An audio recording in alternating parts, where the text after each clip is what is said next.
人捞上来。我跟你说，你要是敢告诉别人我，请节。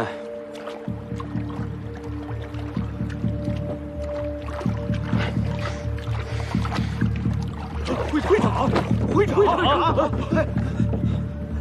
会长，会长，会长，会长。李四，快，清场，快去清场！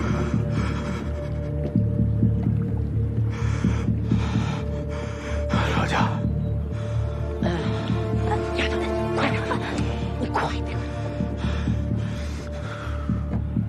我跟我徒弟一块儿走。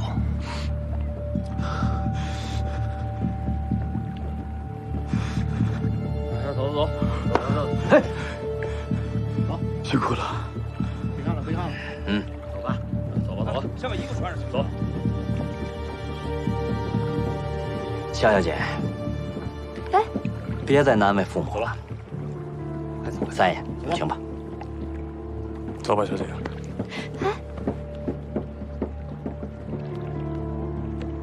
把人都给我请走了。是。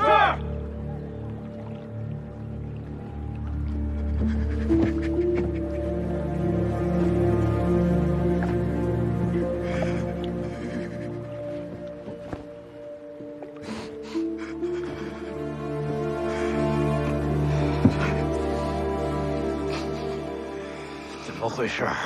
这底下有尊玄武像，以前从来没见过，也不知道什么时候沉下去的。人就绑在上面，绑得特别紧，沉得也很深，所以铁牛他们自然也捞不上来。那你怎么捞得上来？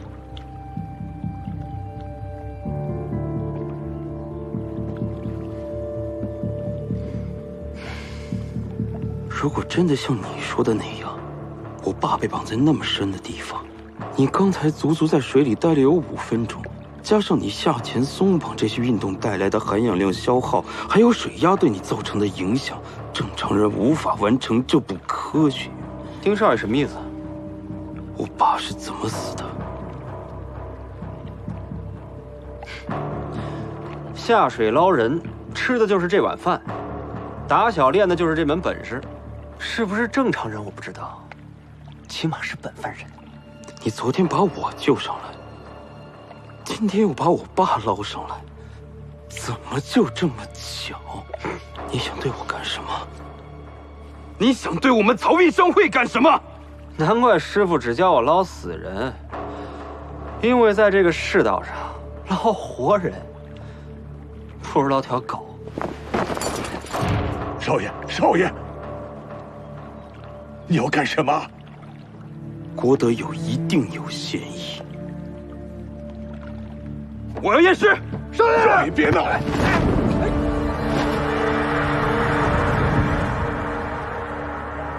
别闹了！你爸让你管理商会，你不乐意，你要学什么洋务做，也由着你。你能不能守点规矩啊？今天你一定要动你爸。行，你先把我给划了。二位，现在是应该好好想想怎么处理丁会长后事的时候，不是你们俩在这掐架的时候。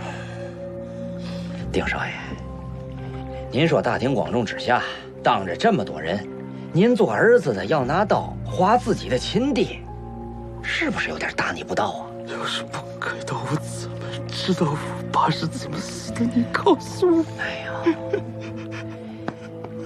您回国不久，有所不知，这个九河下梢天津卫3道浮桥2道关，凡是跟这水沾上关系的，没有咱老和珅断不了的。尤其是老郭师傅的这手点烟边冤，知道的不少，可真见过的没几个。父母见过。你们这儿忙着，我走了。哎，老和珅，您就别推脱了。您要走了，这事儿不就撂这儿了吗？我把话说在前头，我变出来的东西，未必是大伙儿想要知道的。我先上去，变得了您喊我。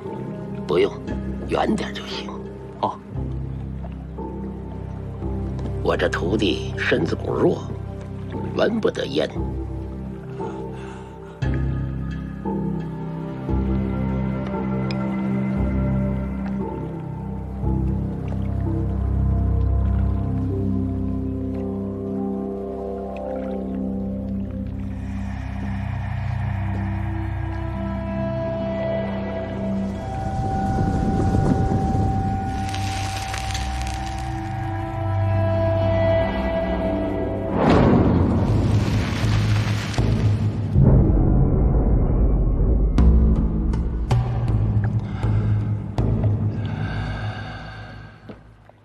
心中有怨，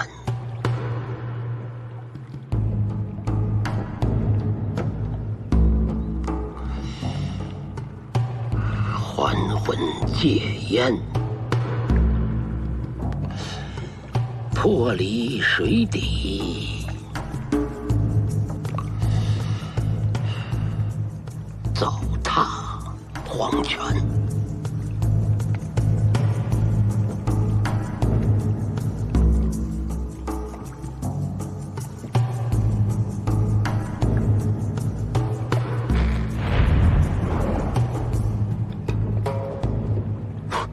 郭爷，怎么样？这是神灵的道，妖魔的怨。究竟是什么道，什么冤？郭爷，你这么一说，我们更糊涂了。神鬼莫测，时机未到啊！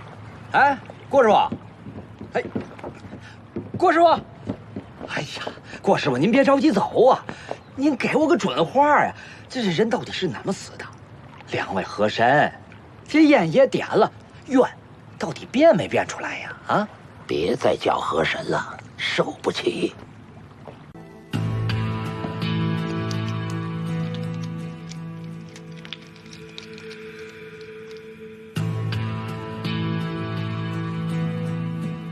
胡总管好。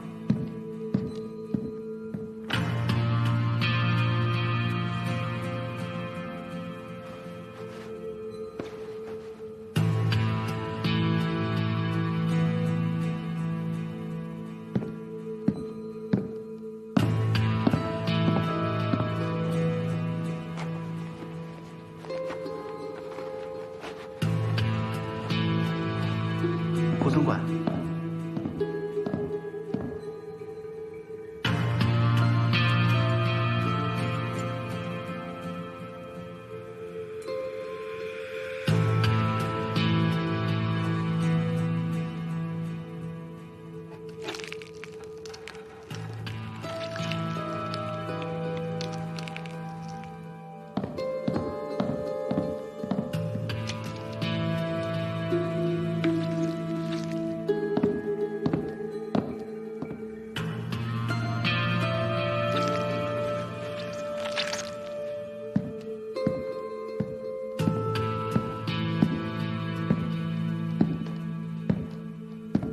胡总管，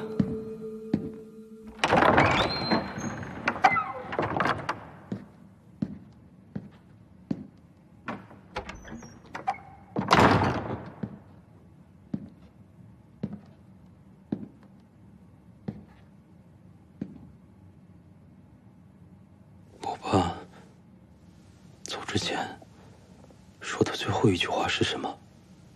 等你小子回来了，先把你绑了。他要抽掉你一层皮。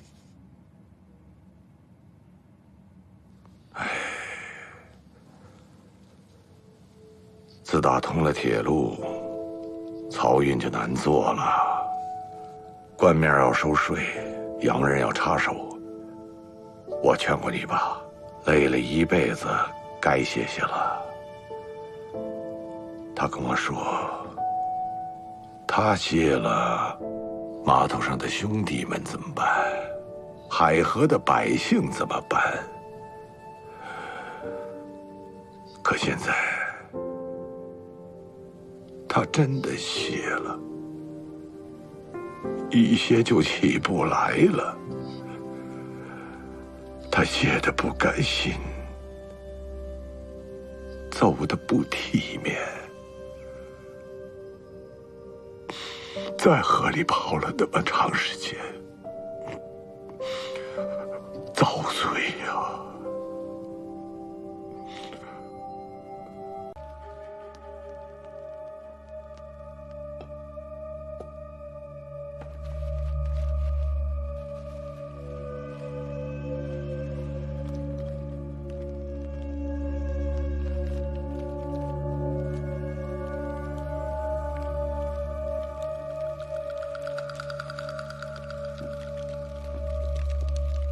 二哥，就你这身子骨，郭伯伯根本就不会让你碰烟的。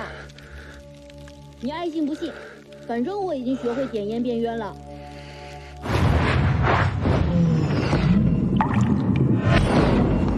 二哥，你怎么了？我二哥，二哥。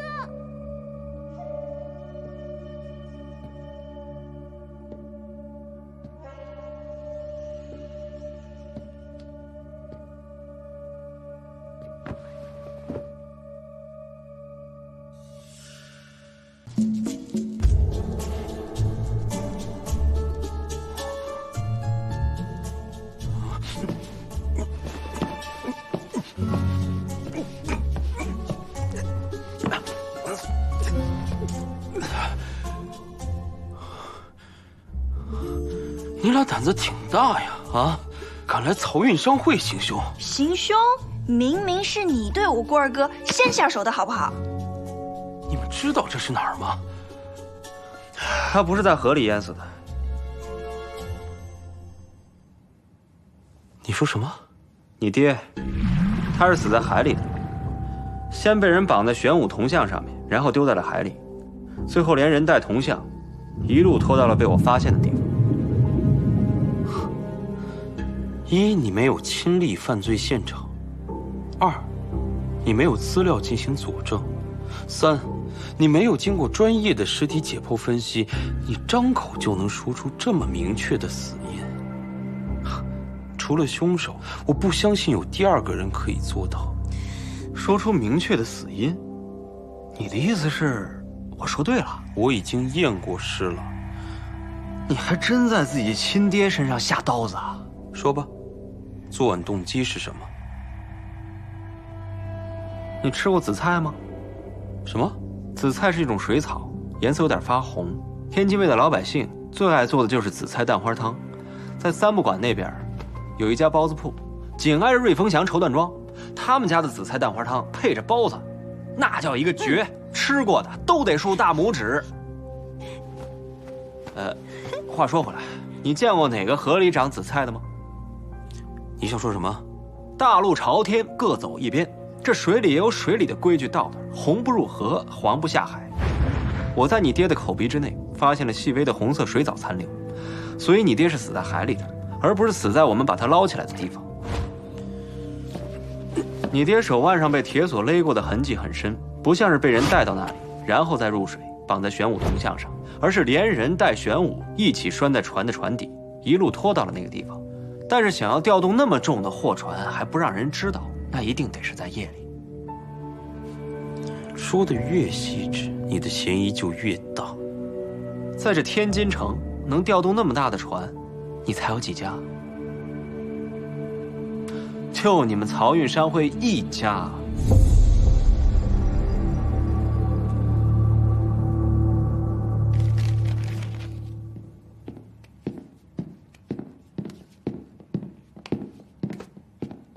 漕运商会20吨以上的大船，一共有几艘？你问这大船干什么？我爸失踪的那几天夜里，有没有这种船出过港？这么大的船出港不会选择夜晚，视线不好，容易出问题呀。你确定吗？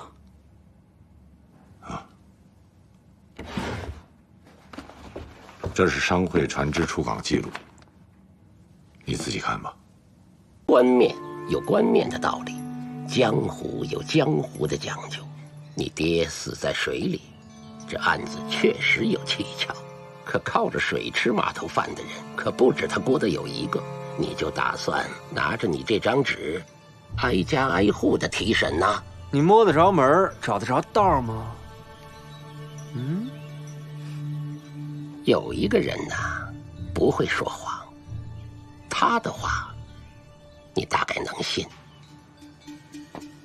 谁呀？那个死孩子。我要查的是我爸的案子，跟那个孩子有什么关系？师在同处，福在同日，解开其一，便知其二。慢着，好好的一具尸体，苦主来了，看见被你拆得七零八落，我怎么交代？那怎么办？拿着，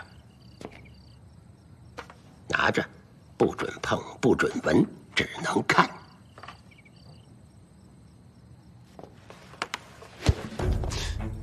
杨仵作没了手术刀，跟这儿起什么哄啊？学法医的第一步就是观察，这点我比你清楚。哟，那你要不要赌一把呀？赌什么呀？一顿泰丰楼。好啊，请。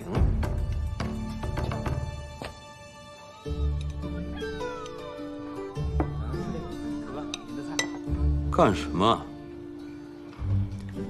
忌讳。忌讳什么呀？你在干什么呀？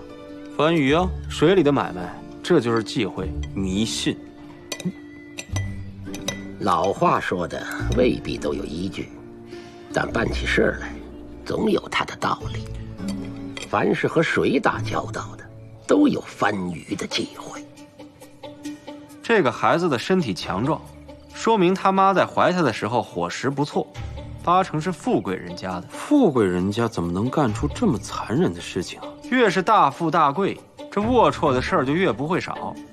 身为漕运商会的大少爷，这种事情应该比我更清楚吧？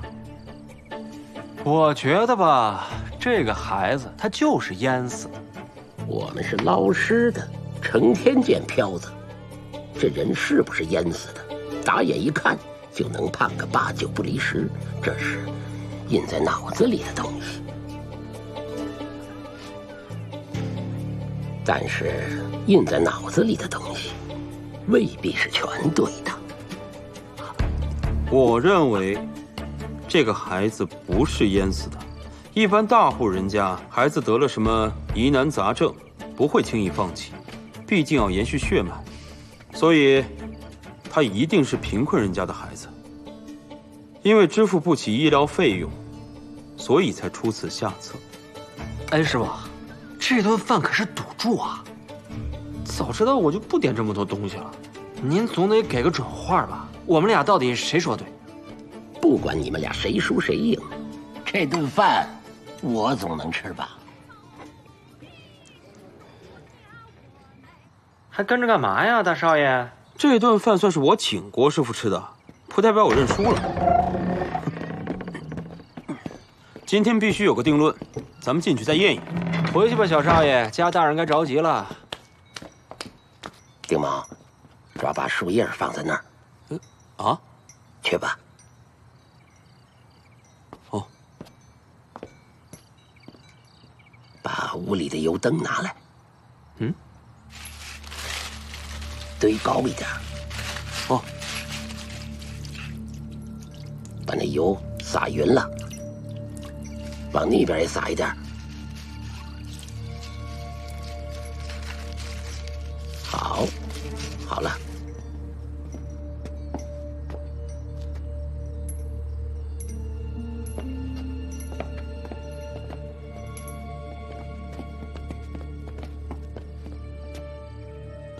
把厨房西边柜子里的黄豆拿来。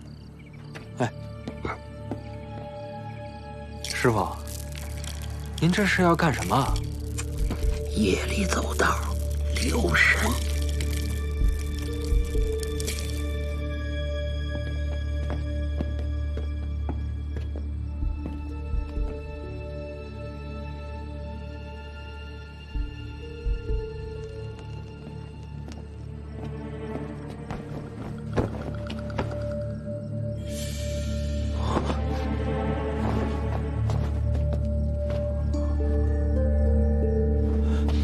干嘛去？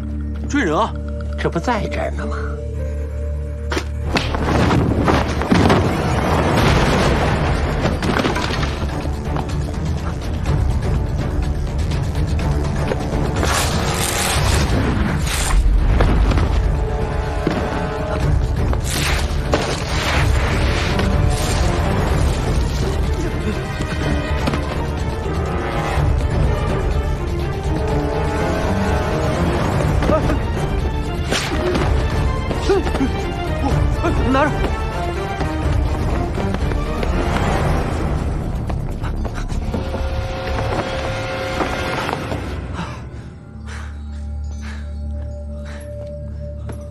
讲究。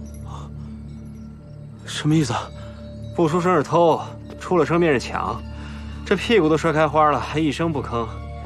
虽然不是为了钱财，但这贼还挺讲贼道上的规矩。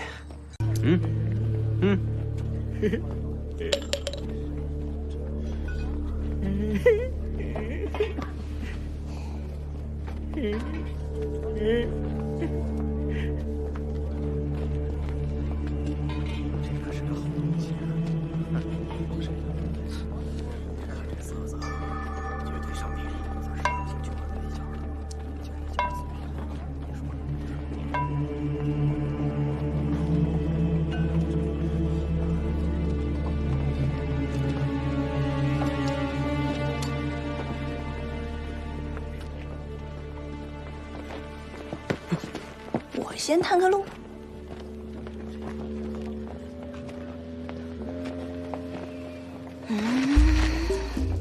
素使渊源未能长远，万灵当信礼，八苦不能随，畸形持科戒，提携正欲经。留神脏鞋了。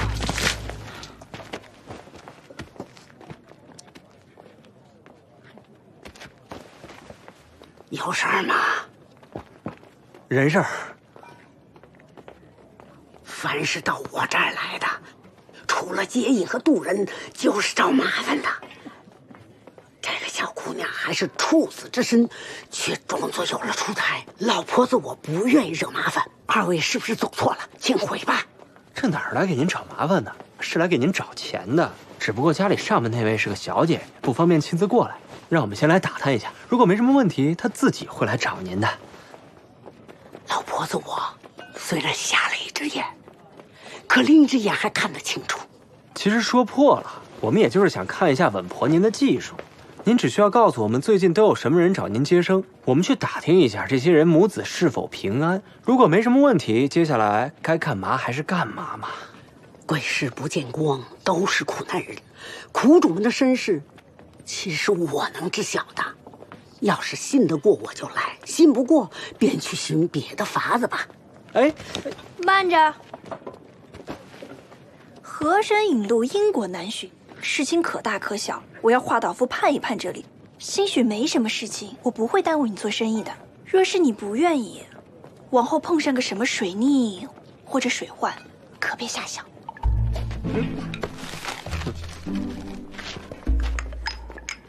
哇！天不进去，地不进去，阴阳九气，水不进去，水明显性。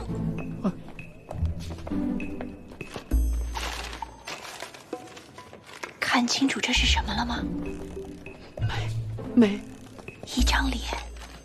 哪有脸呢？你再仔细辨辨，一张男婴的脸。这么明显你都没看出来吗？这是眼睛，这是鼻子，一张小嘴还张着，他在哭喊。啊，对，看出来了。此前有一名男婴降生于此地，死因鬼水凶命，天生厉鬼相。若是不管不问，必定祸乱一方水土，衍生水妖。时间应该是1个月前。对，没错。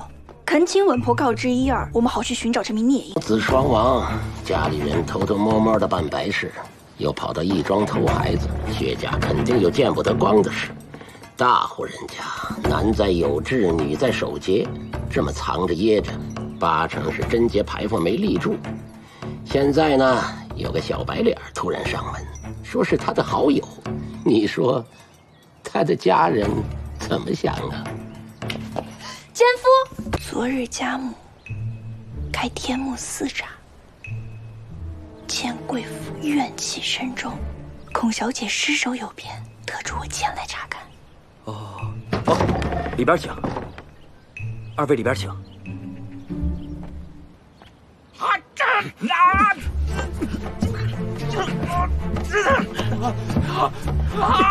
救命啊！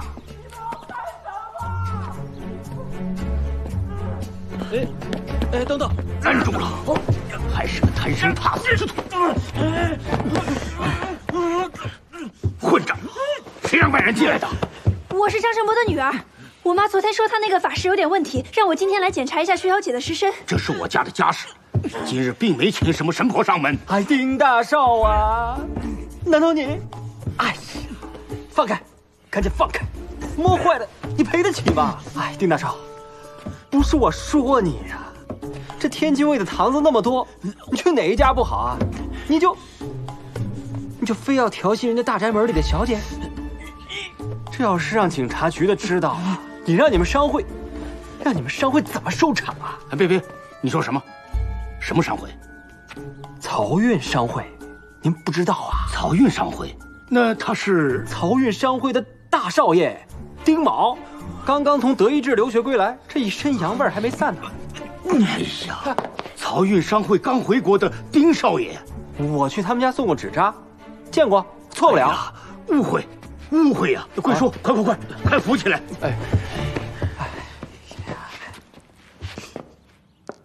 一点小心意，算是薛某赔罪。小女心丧，薛某悲切之极，闹出这么大一场误会，实在是不应该。还望丁大少爷多多包涵。我想，这就不必了吧。纪委，千万不要推辞，是在下做事不周，连累丁大少爷受此惊吓，这是理所当然的。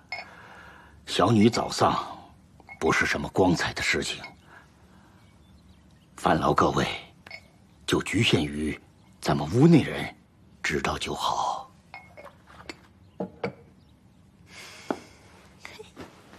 薛先生，你这是要封住我们的口啊？实话实说吧，我是来查案的，你有什么该说的，什么不该说的，都说出来吧。您是在这儿说，还是跟我回警局说？那就不好意思了啊，各位，稍安勿躁。丁大少爷，先请坐。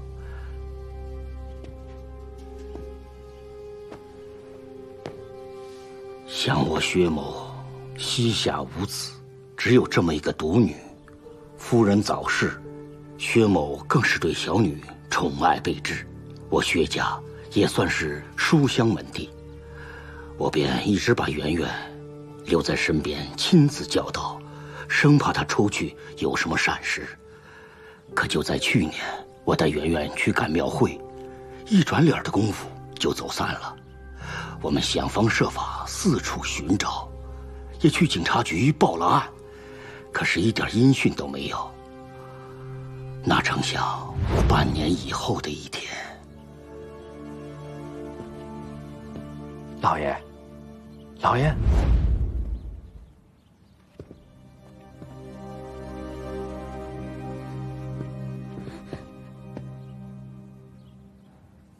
当时经过我们百般追问，才知道他遇到一个富家公子，那个畜生也不知道用了什么办法，竟哄骗圆圆随他私奔。可圆圆思家心切，终于找了个机会逃了回来。那这名富家公子呢？当问到这个畜生的时候，圆圆一个字都不肯说。当时我想，圆圆怀的毕竟是我薛家的骨血，就私下找了稳婆，把孩子接生下来，想让圆圆安心抚养孩子长大。可没想到孩子刚刚满月，圆圆竟然带着孩子偷偷跑了出去。等找到她的时候，小女已经漂在河里了，孩子也一直没有找到。那就没有错了。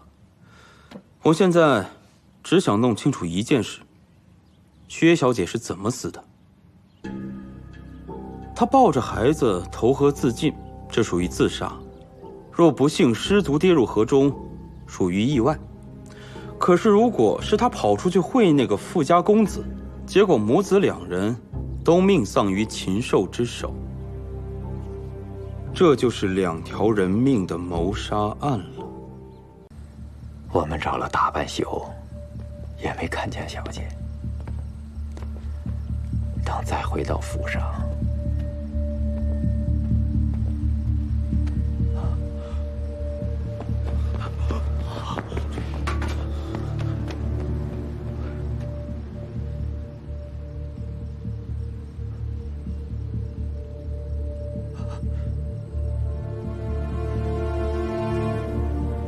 老爷，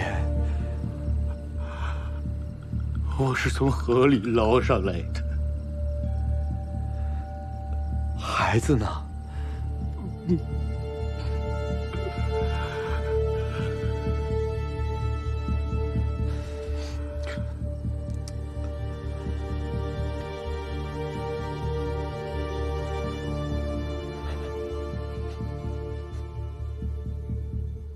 您的意思是说，您并没有亲眼看到薛圆圆的尸体从河里捞上来？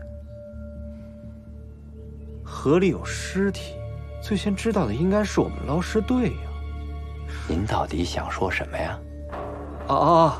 天色不早了，送孩子回去认娘吧。哦，哎，贵叔，要不我帮你一把吧？这里面规矩多，我怕下人不明白，犯了忌讳。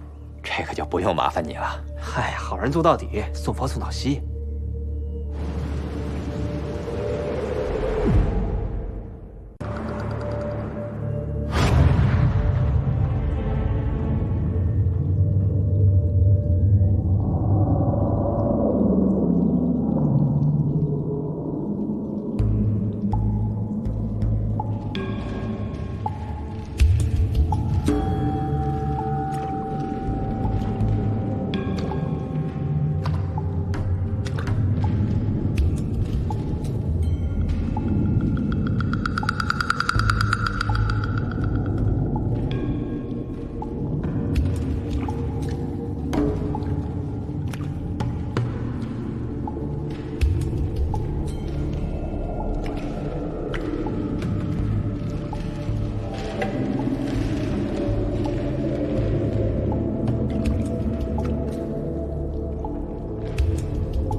身体不舒服啊？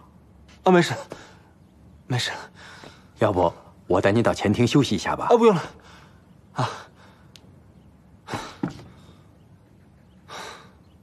这个玉耳坠，圆圆被找回那天就带着。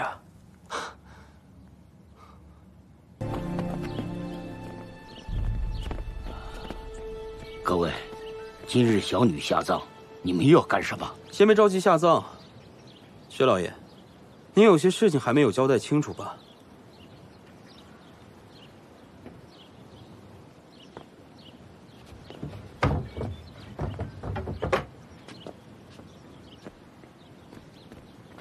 丁少爷，虽然你们漕运商会财大气粗，但你这样在天津卫横行无忌，是不是有点欺人太甚了？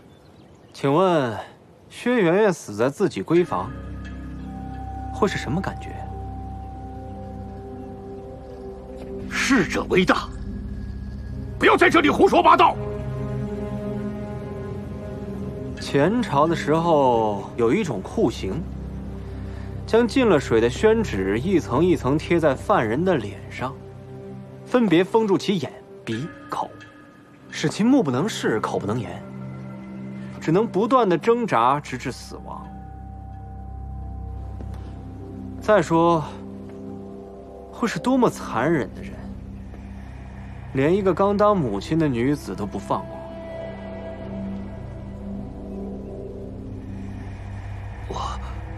我不知道你要图谋什么，但是你要知道，诬陷薛家是什么样的后果。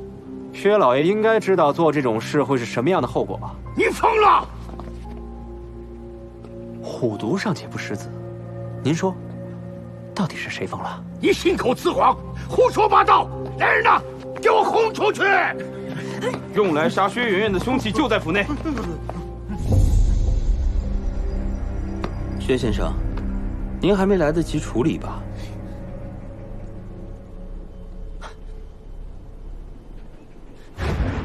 虽然重新涂过指甲油，但还是看得出薛圆圆临死前因为抓挠硬物弄伤了指甲。从指甲受损的程度来看，应该不是金属或者岩石，最有可能的是木头。准确的说，应该是上过清漆的红木家具。贵叔，您可以到我换寿衣的屋里确认一下。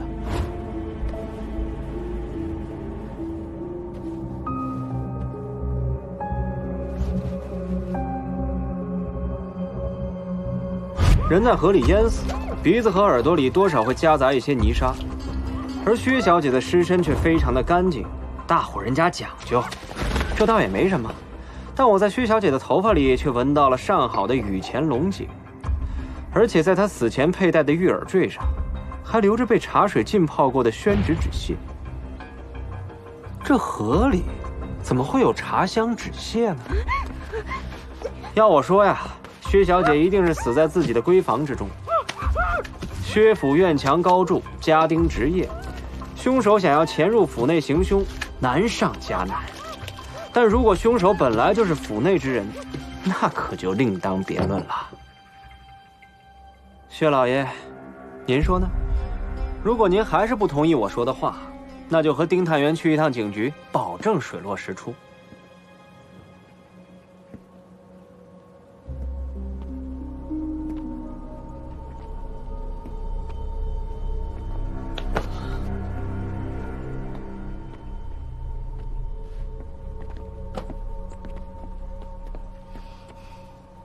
你再怎么样也不至于亲手杀了自己的女儿吧？名门望族，稍有差池，就会毁掉一个家。薛家的大小姐，在外面怀了孽种，坏我家风，毁我清誉，她早就该死在外面。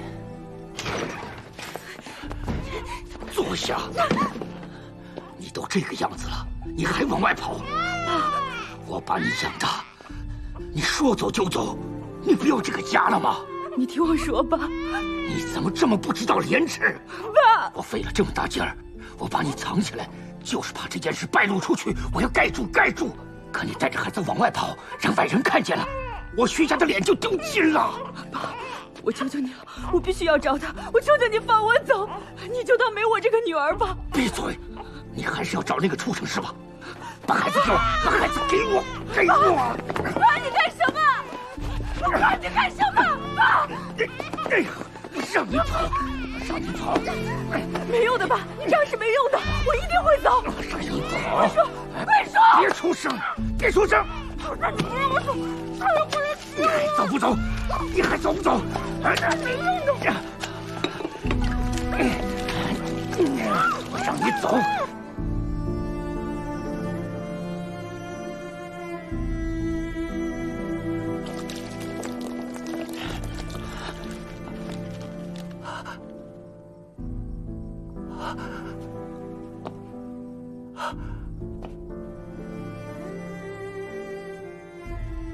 那孩子呢？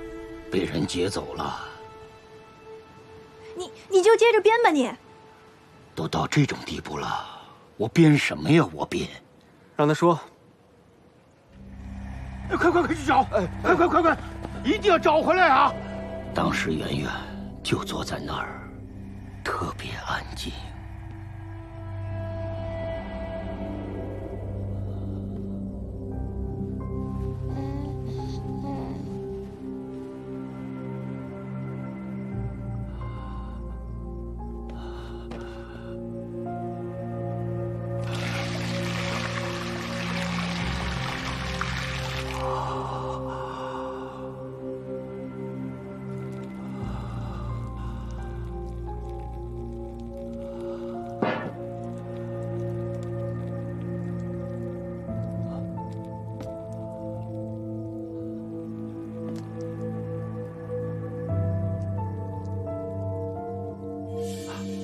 别动！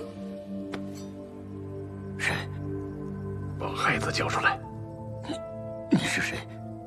只要你把孩子交出来，你所做的事情就没人知道。你要干什么？放心，跟你们薛家没关系。我怎么相信你？没得选。走。那人长什么样？你还记得吗？他蒙着面，没看清。那你总应该记得有什么特征吧？好像有点跛脚。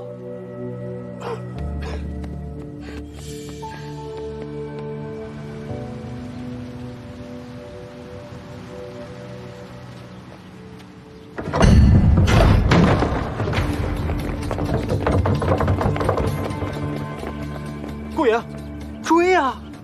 哦。你给我看住薛庆阳啊！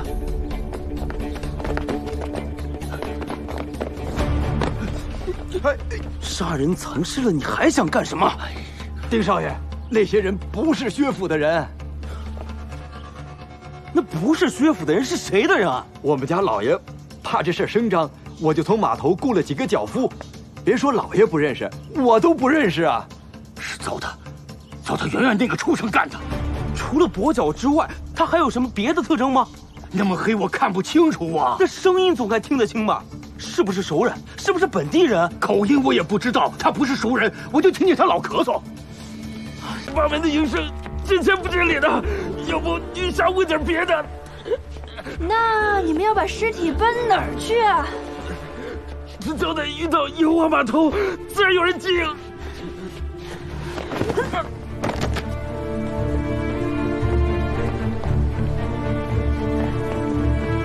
站住！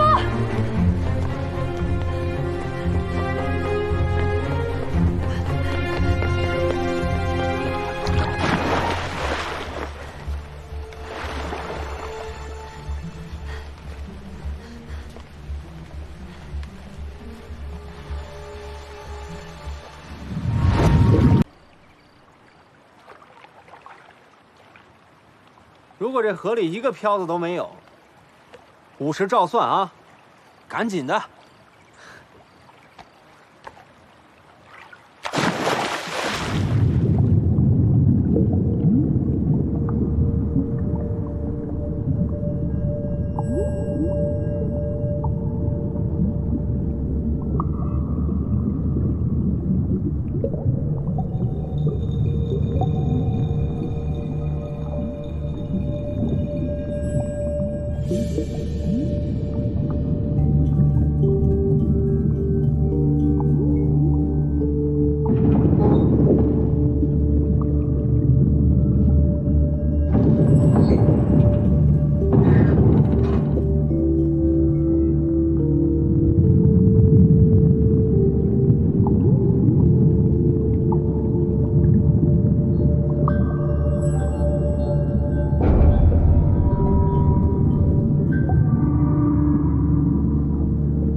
还是不相信，他怎么能在水里面憋那么长时间？那是你们没能耐。